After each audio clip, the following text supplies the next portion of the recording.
The digital world has transformed our lives, creating new ways of communicating, organizing, and accessing information. It has also created new threats, popularly known as cyber threats. In response, cyberspace is increasingly being framed as something inherently dangerous, which requires more scrutiny, management, and control.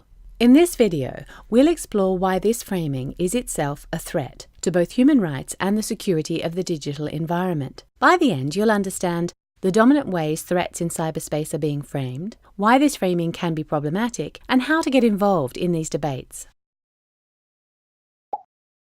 In 2016, US Director of National Intelligence James Clapper delivered a talk to a naval academy. In his speech, he said, "The cyber threat is here. It's upon us now, and we need the people here today to help us defend our systems and our nation." This statement neatly captures the two dominant perspectives on threats in cyberspace. The political-military perspective, focused on threats to public safety and the security of the state, and the economic perspective, focused on threats to commercial systems and assets. Both understand cyber threats as malicious activity that seeks to undermine computer networks or systems and the information accessible through them. In media and policy spaces, these threats are discussed under many names. Data breaches, hacks, cyber incidents, and cyber attacks are just a few examples. But what do these threats actually constitute? You may recall incidents like the 2015 Sony Pictures hack, a major data breach which attracted extensive media coverage and political responses and was estimated to have cost the company millions of dollars.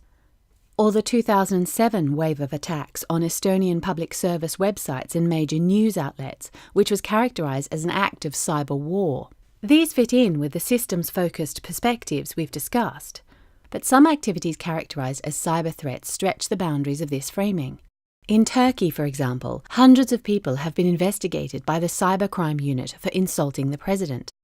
Here, a cyber threat can be taken to mean activities which simply involve the use of an information technology. This blurs the line between activities which affect the integrity of online systems and networks and activities which simply involve the internet as a medium. It means an art thief who uses Google Maps to escape and someone who hacks into a banking website could both be considered cybercriminals. And with cybercrime increasingly overlapping with a range of policy debates, from internet governance to child safety and counter-terrorism, defining where these boundaries sit is only going to become more important. We've established that there are ambiguities around how a cyber threat is defined. But why does this matter? Some argue that the looseness of the term feeds into securitized narratives, which present cyberspace as inherently threatening. This can then justify disproportionate measures which undermine human rights. In other words, when everything is deemed a potential cyber threat, proportionality and due process can often be forgotten. Let's be clear, there are real threats in cyberspace, and unless we're protected against them, our everyday lives will suffer. Major public services and businesses now depend on the security of networks and systems. And without proper measures in place, the huge amounts of sensitive information we share about ourselves, like our sexual orientation, political activity, or location, is vulnerable to misuse. But a securitized reading of cyber threats can create new threats for both people and systems. For example, a ban on encryption in the name of terrorism and cybercrime doesn't just damage human rights like privacy and freedom of expression, it weakens security too by creating more vulnerabilities in systems. A backdoor, after all, is a backdoor to anyone, whether that's a policeman or a criminal. So many of our rights depend on our networked information infrastructure. It's what enables us to communicate, organize, associate, create, and distribute content. If we want to retain these benefits, we need to fight for a more balanced understanding of cyberspace and the things which threaten it. Without considering rights, there can be no real security. Threats in cyberspace are discussed in a range of forums, dealing with issues related to cybersecurity, cybercrime, and cyber warfare, among others. Apart from national cybersecurity strategies, governments are developing norms of responsible state behaviour in a number of global forums, notably the UN Group of Governmental Experts in the First Committee of the UN General Assembly.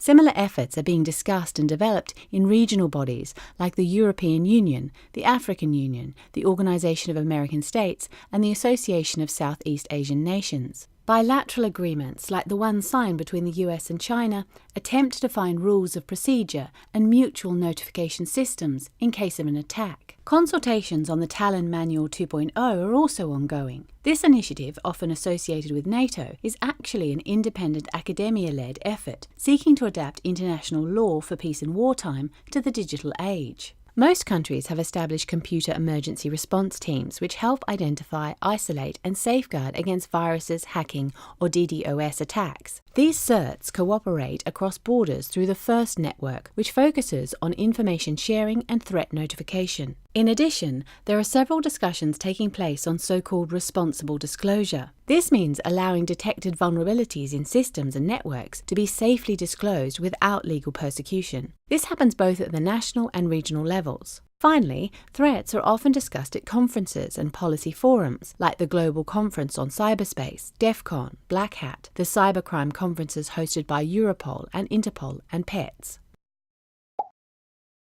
The US Personnel Department was hacked in 2015, exposing the sensitive personal information of 22 million people, including mental health records and details of drug and alcohol abuse. In both human rights and security terms, this was a catastrophe, demanding urgent action to strengthen protections. This didn't happen. Instead, the incident was framed in a securitized way, with US officials looking for states to blame and weighing options for retaliation. This prevented any real debate on an appropriate response, which might have included a discussion on whether so much data should have been collected in the first place. This is an example of what can happen when policy discussions are led by a security agenda. A narrow debate makes a constructive, holistic approach less likely. Pakistan's Prevention of Electronic Crimes Bill has been under negotiation since 2015. It aims to fight crime and terrorism by restricting the ability of these actors to organize and communicate online. To do this, the bill seeks to criminalize the production, distribution, and use of encryption tools. This is a good example of a disproportionate measure in response to a securitized framing of a threat. The bill makes no distinction between the tiny number of users who might use anonymity for criminal purpose and the vast majority of users who simply wish to protect their right to privacy. It also threatens free speech by criminalizing content deemed to praise those accused of a crime. The bill is not only an ineffective approach to fighting crime, it also threatens online security and data protection and undermines free expression online. Human rights defenders can engage with these issues on several levels. As individuals, we can step up efforts to strengthen our own digital security and help raise awareness of the dangers that come with digitization. We can encourage and support businesses in bringing their internal capacities up to speed and make sure they're following human rights and data protection standards. We can intervene in the spaces where threats are discussed to make sure a more proportionate, rights-respecting definition of cyber threats takes hold. And we can push governments to put in place adequate legislation and policies which put responsible limits on the power of intelligence and law enforcement agencies.